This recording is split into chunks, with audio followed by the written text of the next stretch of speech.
Olá, tudo bem? Está começando mais uma edição do Agora Agro e você vai ver no programa de hoje. Sistema de integração lavoura, pecuária e floresta implantado em apenas 15% da área de produção já é o suficiente para compensar todas as emissões de gases de efeito estufa. Setor de máquinas e implementos agrícolas registrou quedas.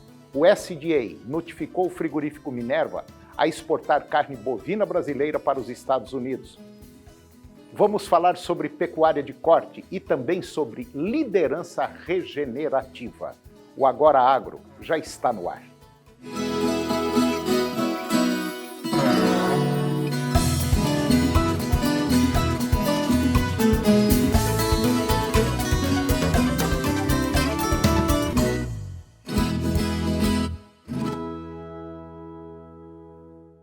O Sistema de Integração Lavoura, Pecuária e Floresta, conhecido como ILPF, implantado em apenas 15% da área de produção, já é suficiente para compensar todas as emissões de gases do efeito estufa, gerados pelos animais e pela pastagem, deixando um saldo positivo de carbono na fazenda. Esse resultado ele foi registrado em pesquisas conduzidas pela Embrapa Cerrado, lá do Distrito Federal, e comprovou que a produção de animais e árvores e também lavouras e também pastagens em um mesmo local tem um elevado potencial de gerar saldos positivos de carbono. Um sistema de ILPF com uma população de 417 árvores de eucalipto por hectare, distribuídas na forma de renques, ou seja, em linhas, em apenas 15% da área da propriedade, tem potencial para neutralizar as emissões de metano, que é o CH4, produzido por fermentação entérica dos bovinos e também dióxido nitroso, o N2O, proveniente do solo e também de excretas, ou seja, urina e fezes dos animais. Para que haja essa compensação das emissões de gases de efeito estufa, uma propriedade com 1.000 hectares de pastagens, por exemplo, ela deve destinar 150 hectares ao sistema ILPF, com 417 árvores e taxa de lotação de 1,7 cabeças por hectare. Detalhe, pelo menos é o que a pesquisa da Embrapa detalha. Caso o sistema seja de integração lavoura-pecuária, sem as árvores, o produtor teria de destinar 850 hectares da mesma propriedade para conseguir a neutralização das emissões, considerando uma taxa de lotação de 3 cabeças por hectare. Segundo o balanço divulgado pela Associação Brasileira da Indústria de Máquinas e Equipamentos, a ABMAQ, o setor de máquinas e equipamentos registrou queda de 3,6% na receita líquida de janeiro em comparação com o mesmo mês de 2019. E a receita ficou em 7,9 bilhões de reais no primeiro mês deste ano, uma retração de quase 10% na comparação com dezembro do ano passado. No acumulado de 12 meses, existe aí uma ligeira alta de 0,3%, com uma receita líquida de 121 bilhões de reais. A queda foi influenciada pela diminuição das exportações, que tiveram uma redução de 26,6% em janeiro, em relação ao mesmo mês do ano passado, ficando em 554 milhões de dólares. As exportações no acumulado dos últimos 12 meses teve uma retração de 7,8%, com as vendas para o exterior totalizando 9,3 bilhões de dólares. De acordo com a ABMAQ, as exportações elas vinham caindo, vamos dizer, devido a diversos fatores externos, como a recessão argentina e a guerra comercial entre China e Estados Unidos. Esse cenário ficou, segundo a associação, ainda mais complicado com o surto do novo coronavírus. O nível de emprego no setor ele registrou uma alta de 0,9% em janeiro, em comparação com dezembro de 2019, com 305 mil pessoas empregadas. Em 12 meses, o número representa um crescimento de 2,7%. A empresa Minerva Foods, ela confirmou agora por meio de comunicação ao mercado brasileiro que o Departamento de Agricultura dos Estados Unidos, o USDA, notificou para permitir a exportação de carne bovina brasileira para os Estados Unidos. Como adiantou o jornal Valor Econômico, a Minerva ela obteve aprovação de 5 unidades industriais que totalizam capacidade de abate de 6 mil cabeças por dia. A empresa também lembrou no comunicado que já atendia o mercado americano por meio de suas operações na Argentina e também no Uruguai. A aprovação das exportações de carne bovina brasileira para os Estados Unidos é um importante passo para os produtores brasileiros e pode abrir aí oportunidade em outros mercados que seguem padrões sanitários semelhantes, ampliando assim a capilaridade da carne bovina brasileira no mercado global. Nesta quarta-feira, a Marfrig também divulgou um comunicado sobre a abertura do mercado americano. A companhia, que também pode exportar para os Estados Unidos a partir da Argentina e do Uruguai, não informou o número de frigoríficos no Brasil habilitados. Conforme o jornal Valor Econômico já informou, inicialmente são 3 plantas habilitadas, mas a companhia quer ampliar esse número para 8. Dados da SECEX, compilados pelo Ministério da Agricultura, apontam que nos últimos 12 meses, encerrados em janeiro de 2020, as exportações brasileiras de carne geraram receita de 7% maior que a de idêntico período anterior, índice que gerou divisas ligeiramente superiores a 17 bilhões de dólares. Parte de 46% desse valor vieram das exportações de carne bovina, cujo volume aumentou quase 15%. E como, paralelamente, ocorreu um incremento de 5,2% no preço médio, a receita do setor foi, vamos dizer, 1/5 maior, chegando a 7,8 bilhões de dólares. Na sequência, vem a carne de frango, respondendo agora por cerca de 41% da receita cambial das carnes. 10 anos atrás foram apenas 50%. Ela registrou um aumento de 6,2% no volume e de 4,7% no preço médio, de uma receita cambial 11,3% maior e muito próxima a 7 bilhões de dólares. A receita cambial da carne suína, ela não chegou a 10% do total, mas foi a que, em valores relativos, gerou maior incremento de receita, perto de 43% a mais, porque além de um aumento de quase 22% no volume, obteve um preço médio de 17% superior. E depois do intervalo nós vamos falar sobre pecuária de corte e também sobre um tema muito interessante que é liderança regenerativa. É um minutinho só, eu volto já.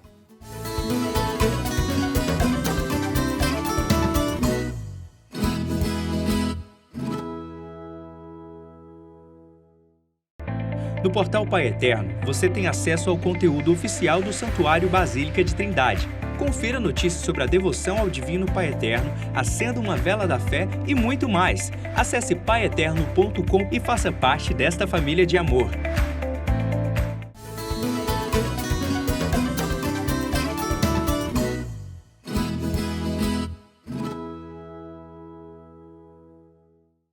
Eu vou conversar agora com Renato Dibi.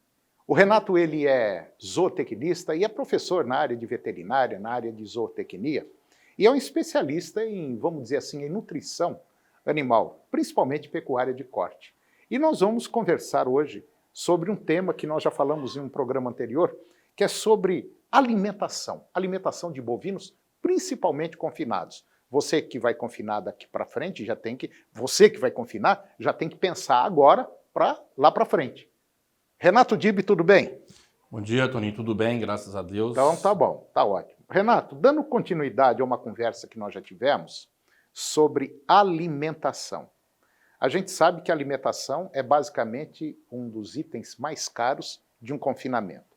E o mínimo erro pode ser até no tamanho da partícula do silo, né? Da forragem que ele está dando para o gado, pode dar um baita de um problemão, né? Pode. Exatamente, Toninho. Nós temos fatores importantes nesse contexto, que primeiro é o item de maior custo dentro do custo operacional efetivo, fica com a alimentação, e o segundo é que ele é o responsável pelo maior impacto no desempenho. Porque quando a gente fala no animal, a genética já está formada, não tem o que mudar. Não muda. Está pronto. Uhum. Agora o restante é manejo e alimentação. Esses dois fatores e alimentação impactam muito no resultado do desempenho que o animal vai ter. Agora, um ponto que muita gente ainda erra é no tamanho da partícula a hora que está fazendo, está cortando o milho. Isso. Ou então a cana, tem muita gente tratando com cana, né? Foi bem correta a sua colocação, Toninho, porque assim, muita gente vai preocupar com o tamanho da partícula quando vai fazer o confinamento. Não é esse momento. O momento é quando está sendo feita a colheita. E aí é que tem que ter o planejamento de como é que vai ser meu confinamento. Porque o tamanho da partícula, ela impacta na questão da ruminação do animal. Então, eu preciso já programar o meu confinamento, como é que vão ser as dietas no momento da ensilagem. Porque existe uma necessidade que nós chamamos de saúde ruminal, que é que seja uma fibra fisicamente efetiva, que estimule mastigação e estimule ruminação. Então, se eu vou trabalhar com uma dieta de muito volumoso, eu posso ter uma partícula um pouco menor, porque eu vou ter muita fibra naquela dieta e vai fazer o animal mastigar e ruminar com tranquilidade. Agora, se eu vou fazer uma dieta com muito volumoso, bem adensada, com muita energia, bem adensada, aí eu preciso aumentar o tamanho da partícula para que ela possa ser efetiva no mastigar e ruminar e fazer um rumen saudável para ser eficiente.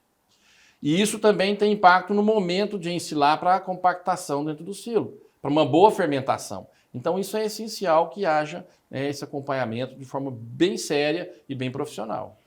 Eu tenho observado, como eu já falei, a gente anda muito, viaja e tal. Então quando você pega, por exemplo, um confinamento aí de 150, 200 animais, até 300 animais, a turma leva meio assim, sabe? Num confinamento acima de 1.000, 2.000, 10.000 animais, o planejamento já é outro. Mas eu já vi muita gente errar em confinamentos grandes. Tem. E erram, não erram? Erram, infelizmente erram. E eu já vi gente fazer o seguinte, no meio do jogo, lá um mês, 2 meses depois de confinamento, o pecuarista olhar e falar, eu não estou vendo resultado no meu gado. E aí muda a alimentação. Isso dá um baque? Dá um baque muito grande. Primeiro que o confinamento, o início dele vai determinar todo o resultado, todo o sucesso. Ou seja, a fase de adaptação. Então essa fase é fundamental. Para a microbiota ruminal, papila ruminal está bem preparada para um desafio maior. E o animal está adaptado àquela alimentação, toda a sua digestibilidade. Ele já entrou no jogo. Já entrou no jogo. Uhum. E se você fizer alguma mudança no meio do caminho, você pode ter um prejuízo muito grande, porque você tem que fazer uma nova adaptação. E não dá tempo de fazer isso. E qualquer problema que nós temos, principalmente com o consumo, que é um dos principais fatores que determinam o sucesso no confinamento, nós vamos ter um resultado negativo. E aí é onde ele fala, eu não consegui ver o resultado, porque ele está mudando o jogo. E muitas vezes ele muda sem um conhecimento para fazer essa alteração. Né? Então, assim, tem que tomar um cuidado muito grande para que a gente realmente tenha um sucesso nessa atividade. Renato, você que é uma pessoa experiente, confinamento, de maneira geral, vai aí de 90 a 110, 115 dias, mais ou menos. É aconselhável fazer uma pesagem desses animais durante a fase de confinamento? Toninho, eu particularmente não recomendo. O que nós temos feito? A pesagem inicial, um bom planejamento do sistema, e aí nós temos itens que são mensurados, mesmo que sejam subjetivos, para acompanhar esse resultado. Por que a gente não recomenda essa pesagem? Porque você vai manejar muito um animal e levar em curral, fazer balança, e isso tudo leva a um estresse. E todo estresse leva a alguma mudança de comportamento.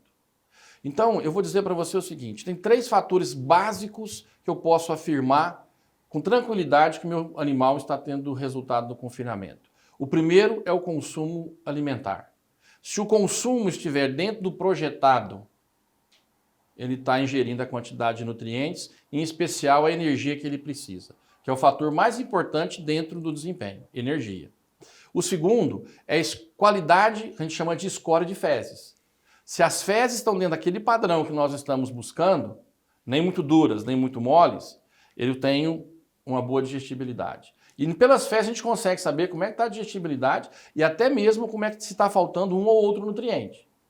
E o terceiro é a score de condição corporal.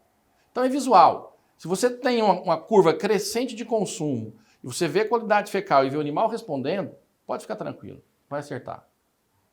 Sobra de alimento no coxo é um indicativo que a comida não está legal, que os animais não estão comendo ou que está comendo o suficiente? Alguma coisa está acontecendo quando sobra. O quanto deve sobrar num coxo? Alguma coisa está acontecendo. Alguma coisa está acontecendo. Aí a gente tem que fazer uma análise para entender essa sobra, qual é o motivo. Será que os animais não estão aceitando? Será que está colocando a mais? Por isso que eu disse que o consumo é fundamental. E a gente tem que acompanhar essa curva de consumo. Por isso a gente faz leitura de coxo, para saber o quanto esse animal está pedindo de comida.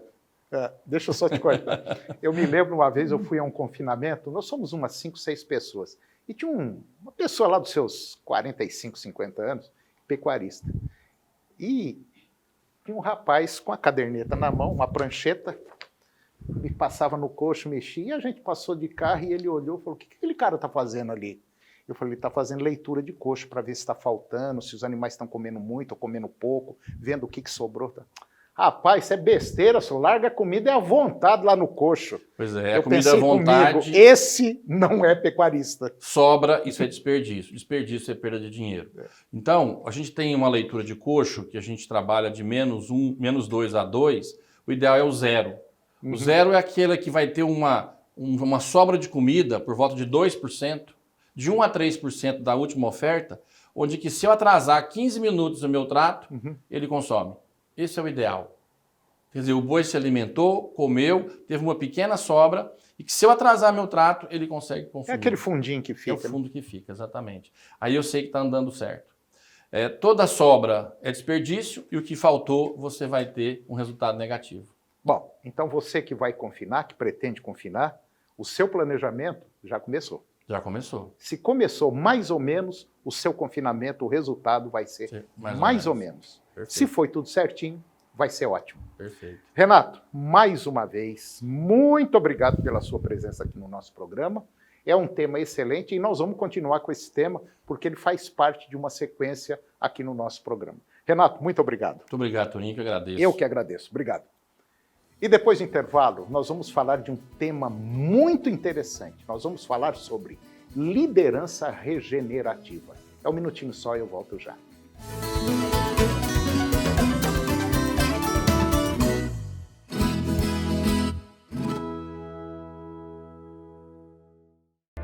No portal Pai Eterno, você tem acesso ao conteúdo oficial do Santuário Basílica de Trindade. Confira notícias sobre a devoção ao Divino Pai Eterno, acenda uma vela da fé e muito mais. Acesse paieterno.com e faça parte desta família de amor.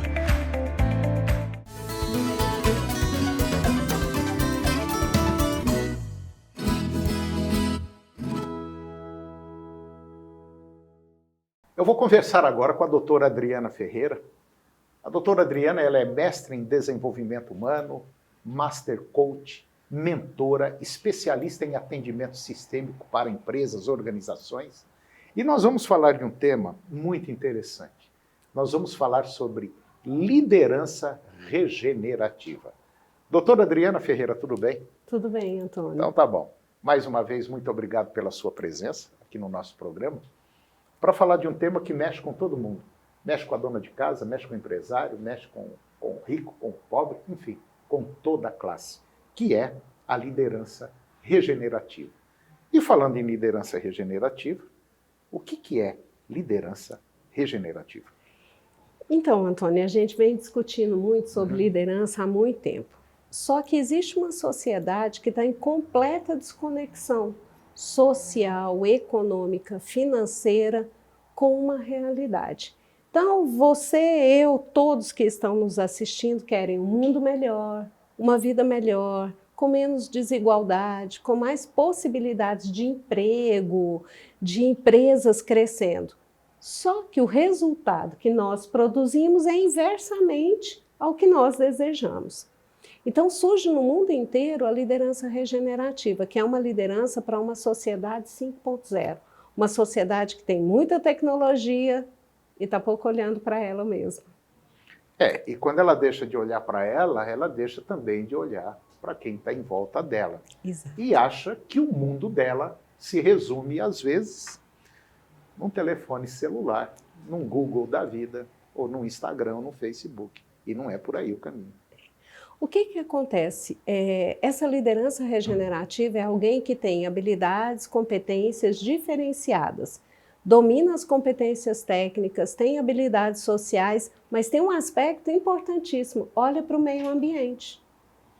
E isso antes, né, os líderes desenvolviam suas competências técnicas e sociais e não olhavam para o meio ambiente. Hoje existe esse movimento no mundo inteiro de líderes que estão se preparando para olhar para todos os envolvidos. Então eles olham para suas empresas, que têm que ser sustentáveis, lucrativas, eles olham para os colaboradores, olham para si mesmo, mas olham para o meio ambiente e para a comunidade.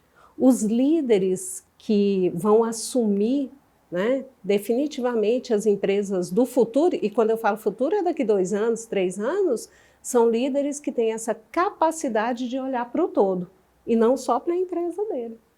Pois é. A senhora comentou sobre líderes. Eu tenho uma preocupação muito grande, porque essa meninada que está vindo aí, eles que serão os futuros líderes. Sim. Agora, e qual é a preparação que essa meninada está tendo?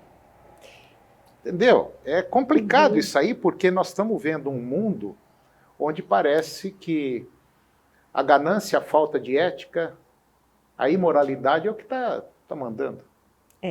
E justamente por isso que nasce essa nova liderança. Porque o mundo, se nós continuarmos a produzir isso que nós estamos produzindo, e somos todos nós, não vai 30, 40 anos. A gente não vai conseguir manter esse mundo. E isso é uma verdade. O planeta, né, alguns cientistas falam que o planeta chegou no uso do cheque especial 2. Então, o que a gente precisa? Olhar para o meio ambiente, trabalhar o meio ambiente, trabalhar os seres humanos, produzirmos menos ganância e mais igualdade. E igualdade em que sentido? Trabalhando com aspectos sistêmicos. O que é isso? Eu olho para a empresa, eu olho para a comunidade, eu olho para o meio ambiente. E os meninos, tem uma meninada hoje que está disposta a fazer esse trabalho. Mas contrapartida tem um grupo também muito grande, Sim. A partir de um grupo forte de políticos também, que dão um exemplo péssimo, que estão deixando a gente numa situação meio delicada. Quer ver, André? Deixa eu dar um exemplo. Está acontecendo essa chuvarada toda, está caindo, está despencando morro, está matando gente, Bom, aí culpa a natureza. A natureza é violenta, a natureza... Não, a natureza não é violenta, ela sempre foi desse jeito. Quem é violento é o homem. Sim. Quem é violento são as nossas leis que falam o seguinte, você não pode morar aqui, nós vamos tirar você daqui. Agora, você pega um Rio de Janeiro, um Salvador, aquelas casas uma em cima da outra no morro, ali, uma hora ou outra, o trem vai despencar. E é o que está acontecendo. Sim. E a gente não tem uma liderança regenerativa política que está olhando para tudo isso. Uhum. Mas eu espero que surja. E, Antônio, liderança. Dona de casa, você é uma líder? É. Você que tem uma pequena empresa, é um líder? É. Você que está trabalhando nas empresas, são líderes? São líderes. Aí uma pergunta simples, quanto lixo você produz por dia? Onde está esse lixo que você joga? Porque a liderança regenerativa, ela passa pelo aspecto do meio ambiente. O que eu faço para o planeta? O que eu faço no dia a dia dentro da empresa? O que eu faço dentro da minha casa? Quanto lixo a gente produz? E não, eu sou líder só dentro da empresa. Não, eu sinto muito. A liderança que a gente tem hoje, ela tem que ser em todos os aspectos.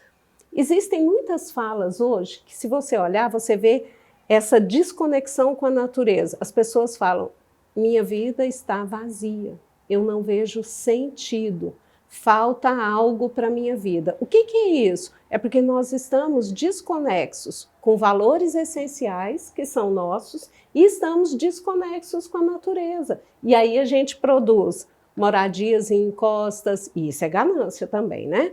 A gente produz uma série de efeitos sociais que não atendem às nossas necessidades como seres humanos. E aí só vai ladeira abaixo. Só vai ladeira abaixo. Então, liderança regenerativa é essa capacidade que cada um de nós, cada ser humano tem de tomar, de ter uma postura ativa frente à sociedade, à sua própria condução, na empresa. Então, é uma liderança de responsabilidade. Cada um de nós tem uma responsabilidade nesse mundo. E não adianta jogar a responsabilidade para o outro, que a culpa é sempre de alguém, né? Menos da própria pessoa. É o que normalmente se faz e está muito em voga, né? Está muito usual eu culpá-la. Ou você me culpar. É muito simples. Se fosse eu, fazia assim. Fazia nada, por que não faz? E liderança é autorresponsabilidade. É verdade. Né? É verdade. Doutora Adriana, eu acho que nós estamos vivendo aí nesses últimos 30 anos, por exemplo, e talvez vai mais outro tanto, para ter uma mudança, porque nós tivemos uma mudança radical, principalmente falando em termos religiosos, familiares, éticos, morais. Quer dizer, aquele pedacinho de papel chamado dinheiro comprou muita gente, continua comprando ainda, e eu acho que vai ter que mudar, porque está estragando muita coisa nesse nosso mundo. E ele é pequenininho, pequenininho. Se você olhar a Terra no universo, ela é uma tampinha de refrigerante num mar de planetas aí violentamente grandes. E nós, basicamente, não estamos fazendo nada, e se não fizer, vai acabar. Sim, e é uma postura pessoal, né, Antônio? Que a gente precisa assumir de liderança da nossa vida. Deixar um pouco a falsidade e partir para a realidade. Né? Isso. Doutora Adriana Ferreira, mais uma vez, obrigado pela sua presença no nosso programa. E eu aguardo aqui no próximo. Muito obrigada. Obrigado. E o programa de hoje chegou ao fim e eu termino com a seguinte frase. Com organização e tempo, acha-se o segredo de fazer tudo e de fazê-lo bem feito.